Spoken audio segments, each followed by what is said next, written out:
नमस्कार दोस्तों, स्वागत है आप सभी का आपके अपने YouTube चैनल द वंसु वॉइस में। दोस्तों, अगर आप भी अपनी लाइफ में कुछ नया सीखने की चाहत रखते हैं तो इस चैनल को अभी सब्सक्राइब करें। तो चलिए आज की प्रस्तुति शुरू करते हैं। श्री शिवाय नमस्तुभ्यम, हर हर महादेव। कैसे हैं आप सब? देखिए, आज का यह वीडियो बहुत ही खास होने वाला है। आप सभी लोग जानते हैं कि 1 सितंबर 2024 यानी कि रविवार के दिन मासिक शिवरात्रि तिथि पड़ रही है। और दोस्तों, कहा जाता है कि मासिक शिवरात्रि का दिन भोले बाबा और माता पार्वती का होता है और इस दिन किया गया 5 कनेर के फूल वाला उपाय कभी भी विफल नहीं जाता है। अगर आपने भी इस महीने में ये उपाय नहीं किया है तो इस उपाय से चूकना मत दोस्तों, क्योंकि इसी दिन किया जाने वाला पंडित जी द्वारा बताया गया 5 कनेर के फूल वाला उपाय आप लोगों को जरूर करना चाहिए। क्योंकि दोस्तों, ये एक ऐसा उपाय है जो कि इस उपाय को करने के बाद दोस्तों आपको फिर कोई और उपाय को करने की जरूरत नहीं है, क्योंकि सबसे बड़ा और सबसे नया ये उपाय पंडित जी ने अपनी अभी की शिव पुराण की कथा में ही बताया है। मैं जिस उपाय को आज हम आपको बहुत अच्छे से समझाने वाले हैं, इस वीडियो को देखने के बाद इस उपाय को समझने के लिए आपको कोई और वीडियो को देखने की जरूरत नहीं पड़ेगी। तो चलिए दोस्तों, उपाय को शुरू करते हैं। देखिए, यह दिन इतना खास होता है, इतना महत्वपूर्ण होता है। देखा गया है कभी कभी बड़े बड़े पूजा पाठ अनुष्ठान से जो मनोकामना पूर्ण नहीं होते, 1 सितंबर 2024 रविवार मासिक शिवरात्रि के दिन एक छोटे से उपाय करने से ही आपकी मनोकामना पूर्ण हो जाती है। और बहुत सारे लोगों ने इस उपाय को किया भी है और उनको इस उपाय को करने का फल भी जरूर मिला है। अगर आप लोग भी इस उपाय को मासिक शिवरात्रि के करना चाहते हैं तो आप इस उपाय को पहले अच्छे से समझ लेना, सुन लेना, उसके बाद करना। आपको इस उपाय का फल जरूर मिलेगा।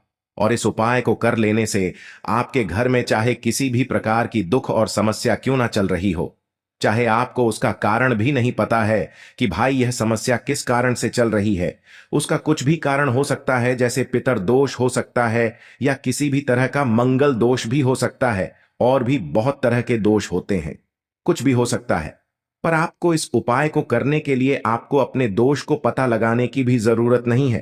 बस रविवार मासिक शिवरात्रि के दिन आपको इस 5 कनेर के फूल वाले उपाय को आप लोगों को कर लेना है। यह एक ऐसा उपाय है जिस उपाय को अगर किसी विशेष दिन पर किया जाए तो भाई उस विशेष दिन का जो है वह तो हमें मिलता ही मिलता है। पर हमने उस दिन पर इस कनेर के फूल वाले उपाय को किया है तो हमें उससे भी बड़ा फल मिलता है, और फल बहुत जल्दी मिलता है, क्योंकि आप इस उपाय को बहुत ही बड़े और विशेष दिन पर कर रहे हो। क्योंकि दोस्तों, 1 सितंबर 2024 यानी कि रविवार के दिन मासिक शिवरात्रि तिथि का बहुत ही ज्यादा बड़ा महत्व होता है।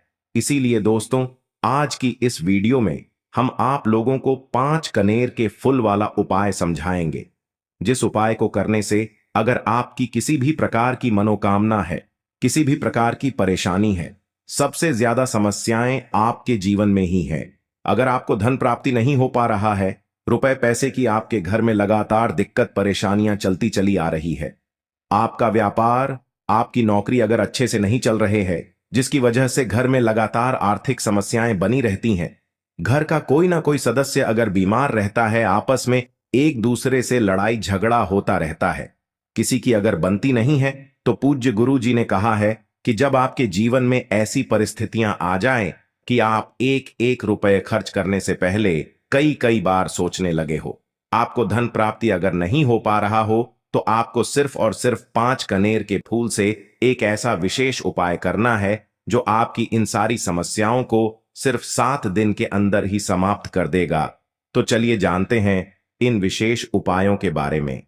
लेकिन उससे पहले जो भी मेरे भाई मेरी प्यारी बहनें आज चैनल पर पहली बार आए हैं या मेरी आवाज आज पहली बार सुन रहे हैं, अगर आप भी महादेव के सच्चे भक्त हैं तो वीडियो को लाइक और चैनल को सब्सक्राइब जरूर कर ले और कमेंट बॉक्स में लिखे हर हर महादेव।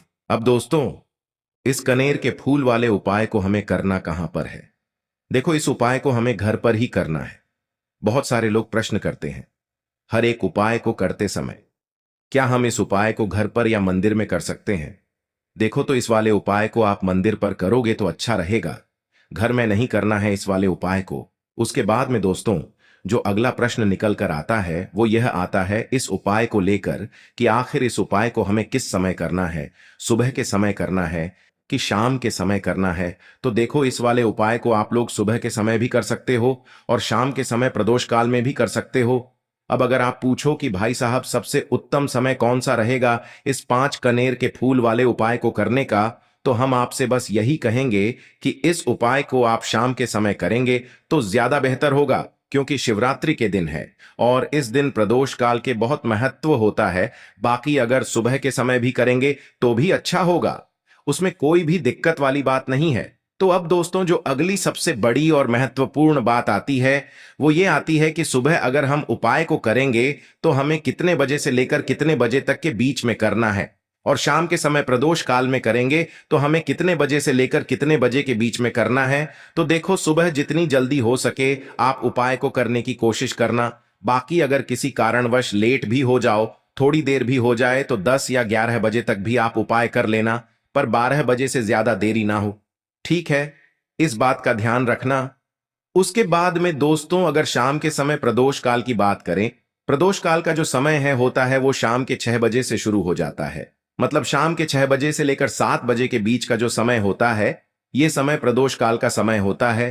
पर अभी जो मौसम चल रहा है, इस मौसम में जो है शाम बहुत देरी से होती है, तो आप इस उपाय को 7 या 8 बजे के बीच में भी कर सकते हो। मतलब शाम के 6 बजे से रात 8 बजे के बीच में आप कभी भी इस वाले उपाय को कर सकते हो, उसमें कोई भी दिक्कत वाली बात नहीं है। बस रविवार मासिक शिवरात्रि के दिन बस कोशिश करना कि समय के थोड़ा मतलब अंतर्गत ही कर लो। पर किसी कारणवश अगर ना कर पाओ तो फिर आप थोड़ा देरी से भी कर सकते हो। आपको उपाय का फल जरूर मिलेगा, क्योंकि भगवान शिव उस दिन बहुत ज्यादा प्रसन्न होते हैं सभी भक्त गणों से जो उनको प्रसन्न करते हैं।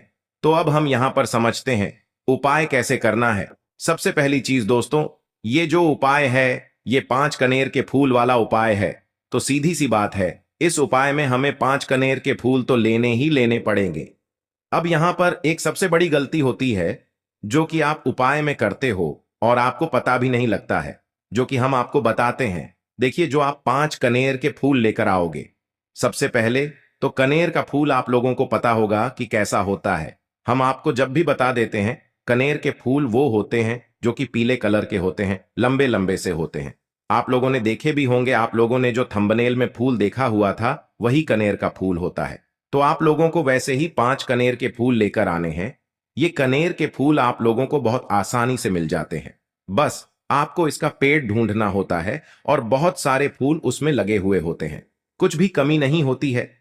बस दोस्तों, आपको यहां पर ध्यान इस बात का रखना है कि अगर ये 5 कनेर के फूल जो है, मतलब कनेर के फूल का पेड़ जो है कहीं बाहर लगा हुआ है, वो किसी के अंडर में नहीं लगा हुआ है, किसी का वो पेड़ नहीं है, तो आप बिना पूछे ही वहां से कनेर के फूल तोड़कर ला सकते हो। पर अगर कोई सा कनेर का पेड़ किसी के घर के अंदर लगा हुआ है और आपको वह कनेर के फूल उसके घर के अंदर से चाहिए, तो भाई उससे पहले पूछना कि भाई हम जो है आपके पेड़ में से 5 कनेर के फूल ले ले या कनेर के फूल ले ले। भाई पहले उससे पूछना, क्योंकि ये वाले जो 5 कनेर के फूल आप लोग ले रहे हो ये उपाय के लिए ले रहे हो, और भगवान शिव जी को उपाय जब हम करते हैं तो भाई पूर्ण रूप से जो है हम पूरे विधि विधान से करते हैं। तो इसीलिए अगर आप किसी के घर में के अंदर जो पेड़ लगा हुआ है कनेर के, उस पेड़ से अगर ये फूल ले रहे हो, तो भाई पहले उस घर के मुखिया से पूछ लेना कि हम आपके पेड़ से कनेर के फूल ले लें। अगर वो बोल देता है तो भाई उसके बाद आप उसके पेड़ से 5 कनेर के फूल ले लेना। अगर कोई कनेर का पेड़ जो है ऐसे ही बाहर लगा हुआ है, खुले में लगा हुआ है, उस पर किसी का भी कब्जा नहीं है, तो भाई वो आप जो है बिना पूछे भी उस पेड़ में से तोड़ सकते हो। पर किसी के घर के अंदर लगा हुआ है तो वह उससे सकर ही 5 कनेर के फूल उसके पेड़ में से लेना। अब आपके पास 5 कनेर के फूल भी आ चुके हैं। अब दोस्तों, कनेर के फूल के साथ में क्या हमें सीधा उपाय करना है या कुछ सामग्री भी लेकर जाना है? तो देखो, मासिक शिवरात्रि के दिन कोई भी उपाय जब हम करते हैं तो सीधा हम उपाय जाकर नहीं करते हैं, उससे पहले हम भगवान शिव जी की पूजन अर्चना भी करते हैं। तो देखो, अगर यह उपाय आप सुबह के समय कर रहे हो, प्रातःकाल कर रहे हो, तो आप लोगों को अपने साथ में कम से कम 1 लोटा जल तो जरूर लेकर जाना है। मासिक शिवरात्रि का दिन रहेगा, वैसे ही माताएं बहनें अपनी पूजन सामग्री लेकर जाएंगी, तो उन लोगों के लिए कोई दिक्कत नहीं है जो प्रतिदिन शिव जी के मंदिर जाते हैं या मासिक शिवरात्रि के दिन अपनी पूरी पूजन सामग्री लेकर जाएंगे। भाई वो वैसे के वैसे ही लेकर जाए, ये बात उनके लिए है जो कुछ भी लेकर नहीं जाएंगे। भाई वो बस एक लोटा जल तो जरूर लेकर जाए। अगर वह इस उपाय को 5 कनेर के फूल वाले उपाय को कर रहे हैं, उसी के बाद में दोस्तों शाम के समय की बात करें, तो भाई शाम के समय अगर आप लोग इस 5 कनेर के फूल वाले उपाय को कर रहे हो, तो अपने साथ में एक गोल बाती का घी का दीपक जरूर लेकर जाना। जो घी का दीपक लोगे वो आटे का होना चाहिए। आटे का होने के साथ में उसके अंदर गोल बाती रखी जाएगी। वो गोल बाती आप अपने हाथों से बनाओगे तो ज्यादा बेहतर होगा। साथ ही में उस दीपक के अंदर जो चीज डालोगे वो डालोगे शुद्ध देसी गाय का घी। उसके अंदर शुद्ध देसी गाय का घी ही डालना, ना भैंस का डालना, ना मिलावटी बाजार का घी डालना। इस बात का भी आप लोग ध्यान रखना। अगर आपको उपाय का पूर्ण फल चाहिए तो भाई करना क्या है, देखो सुबह अगर उपाय कर रहे हो ना, तो अगर 12 बजे तक भी उपाय करोगे तो भी कोई दिक्कत वाली बात नहीं है। आप कभी भी कर सकते हो। रविवार मासिक शिवरात्रि का दिन बार बार नहीं आता है। आपको पहुंचना है सबसे पहले तो अपने घर के पास में जो शिव मंदिर हो, शिवालय हो, जहां पर शिवलिंग विराजित हो, वहां पर आप लोगों को पहुंच जाना है। अब वहां पर पहुंच करके सीधा हमें जाकर उपाय नहीं करना। हाँ, आपको पहले अपना शिव जी के मंदिर के अंदर प्रवेश करना है, भगवान शिव जी के दर्शन करना है। पहले आपको अपनी अपनी पूजन अर्चना करनी है। जैसे कि एक लोटा जल जो लेकर गए हैं भाई, वो एक लोटा जल चढ़ा दे। इसके अलावा जो भी पूजन सामग्री है आपकी, फूल धतूरा जो भी चीजें हैं, चंदन वगैरह, उन सारी चीजों से आप पूजन अर्चना कर सकते हो। पर जो उपाय के 5 कनेर के फूल हैं वो आप अलग ही रखना। वो उपाय के समय ही हमें लेने हैं। तो सबसे पहले आप अपनी पूजन अर्चना कर लेना। जैसे आप शिवरात्रि के दिन करते हो, शिवरात्रि के दिन करते हो, वैसे आप अपनी पूजन अर्चना कर लेना। इसी तरीके से शाम के समय है। शाम के समय जब आप अपने घर के पास में जो शिव मंदिर हो वहां पर पहुंचेंगे, तो पहुंचने के बाद आप सबसे पहले अपना वह घी का दीपक जलाना। अब घी का दीपक जलाने में भी इस बात का ध्यान रखना, इस घी के दीपक को आपको अपने घर से जलाकर नहीं लेकर जाना है और मंदिर में जाकर ही जलाना है। और मंदिर में जाकर जलाओगे तो उसे अपनी माचिस से ही जलाना है। अब अपने घर से इस दीपक को जलाने के लिए अपनी माचिस को जरूर लेकर आना। अगर आपने मंदिर में किसी और की माचिस ले ली इस दीपक को जलाने में, तो भाई इस उपाय को करने का फल जो है उस व्यक्ति को भी मिल जाएगा जिस व्यक्ति की आपने माचिस ली होगी। इसलिए आप अपने घर से अपनी ही माचिस लेकर जाएं। उसके बाद में दोस्तों आप लोगों को एक बात का और ध्यान रखना है कि जब आप उस दीपक को जला दो, जलाने के बाद उस दीपक से आप चाहो तो आरती भी उतार सकते हो, अन्यथा कोई दिक्कत वाली बात नहीं है। आप उस दीपक को भगवान शिव जी के इतने पास मत रखना कि भगवान शिव जी को आंच लगे। थोड़ी दूरी बनाकर ही रखे। आप उस दीपक को जो है भगवान शिव जी के शिवलिंग के पास में मत रखना, क्योंकि अभी हम जो है भगवान शिव जी को प्रसन्न करने वाले हैं।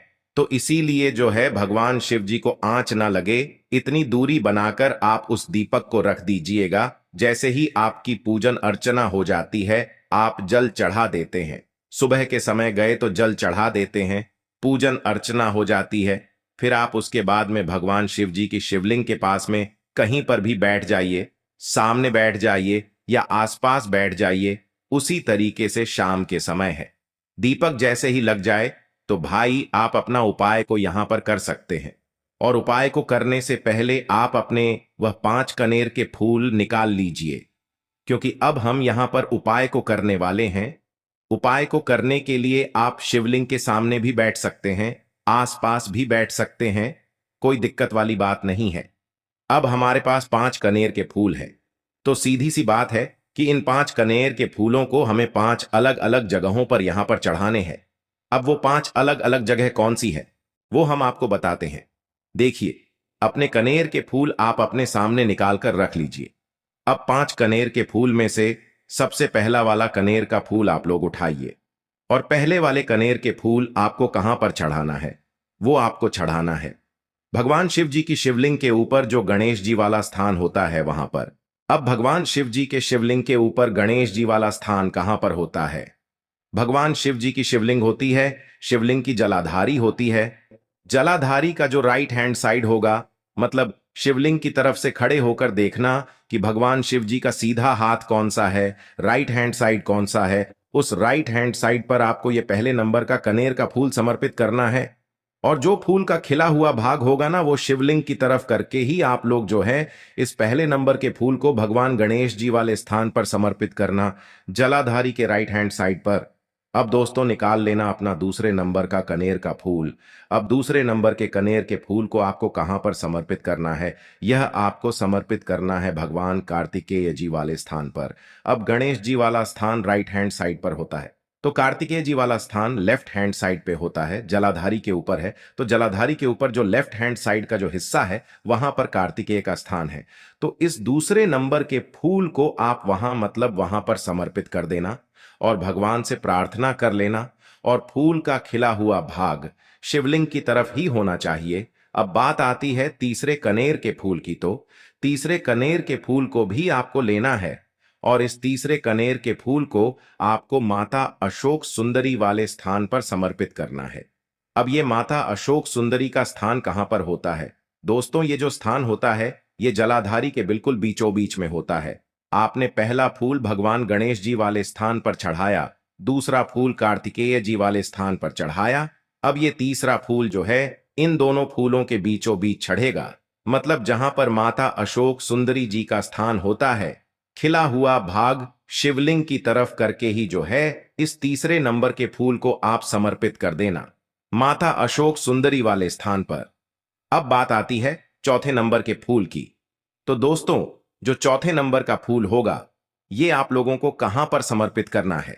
ये आप लोगों को समर्पित करना है भगवान शिव जी की शिवलिंग के ऊपर जो एक पात्र टंगा हुआ होता है, जिससे बूंद बूंद करके जल टपकता है, जिसके अंदर शिव जी की 5 बेटियों का स्थान होता है, जया, विषहरा, श्यामली, बारी, दोतली और देव। उस पात्र के अंदर जो है आप लोगों को क्या करना है? ये चौथे नंबर के फूल को समर्पित करना है। अगर किसी कारणवश आपका वह पात्र जो है शिवलिंग के ऊपर जो पात्र टंगा होता है, जिससे बूंद बूंद करके जल टपकता है, अगर वह पात्र उपस्थित ना हो, तो फिर आपको क्या करना है कि शिव जी की 5 बेटियों का नाम लेकर, जया, विषहरा, श्यामली, बारी, दोतली और देव का नाम लेकर जो है इस चौथे नंबर के फूल को आपको जलाधारी के ऊपर ही कटी शिवलिंग का जो कटी भाग होता है, मतलब जलाधारी के ऊपर ही जो भाग होता है, वहां पर समर्पित कर देना है इस चौथे नंबर के फूल को। उसके बाद में दोस्तों बात करते हैं आखिरी नंबर के 5वें नंबर के फूल को, जो कि आखिरी फूल है हमारा। इस 5वें नंबर के फूल का आपको क्या करना है? अगर आपके, मतलब जिस मंदिर में आप गए हो वहां पर अगर त्रिशूल लगा हुआ है, तो भाई त्रिशूल का एक मध्य भाग होगा, जहां से वो त्रिशूल के तीनों भाग निकले हुए होंगे। तो आपको वो त्रिशूल का एक मध्य भाग देख लेना है। उस मध्य भाग पर आपको इस 5वें नंबर के कनेर के फूल को छुआना है, स्पर्श कराना है, और स्पर्श कराने के बाद इस 5वें नंबर के फूल को आपको क्या करना है? भगवान शिव जी की शिवलिंग के ऊपर समर्पित कर देना है। अब दोस्तों अगर वह जो त्रिशूल भी ना हो, तो आपके मंदिर में उपस्थित ना हो, तो आप सीधा सीधा ये जो 5वें नंबर का कनेर का फूल है या भगवान शिव जी की शिवलिंग के ऊपर समर्पित कर देना। बस ध्यान इस बात का रखना कि जो खिला हुआ भाग है फूल का, वो सामने की तरफ होना चाहिए, जलाधारी की तरफ होना चाहिए, और डंडी का जो भाग है वो शिवलिंग के पीछे की तरफ होना चाहिए फूल का। तो इस बात का आप लोगों को ध्यान रखना है। जैसे ही आप लोग को ये 5 फूल समर्पित कर देते हैं, तो वहीं पर भगवान शिव जी के शिवलिंग के पास में बैठकर जो है हाथ जोड़कर विनती कर अपनी वह मनोकामना बोलना। जिस मनोकामना के लिए आप लोग यह वाला उपाय कर रहे हो, अपनी वह दुख और समस्या बोलना जिसके लिए आप लोग अपना ये वाला उपाय कर रहे हो। अपनी किसी भी एक मनोकामना के लिए ये वाला उपाय करना। 2-3 मनोकामना एक साथ मत बोलना, कोई भी एक मनोकामना बोल देना अपने 5वें नंबर के फूल को चढ़ाने के बाद, और चढ़ा दो तो भाई 2 मिनट भगवान का जाप करना और अपने घर चले जाना है। पूज्य गुरु जी कहते हैं कि जो भी व्यक्ति इस प्रकार से ये उपाय कर लेता है, उसकी सभी मनोकामनाएं पूरी हो जाती हैं। आप इस उपाय को शिवरात्रि के दिन जरूर करें। हर हर महादेव, ओम नमः शिवाय। आशा है आज की प्रस्तुति में बताई जानकारी आपको अच्छे से समझ आ गई होगी। प्लीज हमारे चैनल द वंसु वॉइस को सब्सक्राइब करें। धन्यवाद।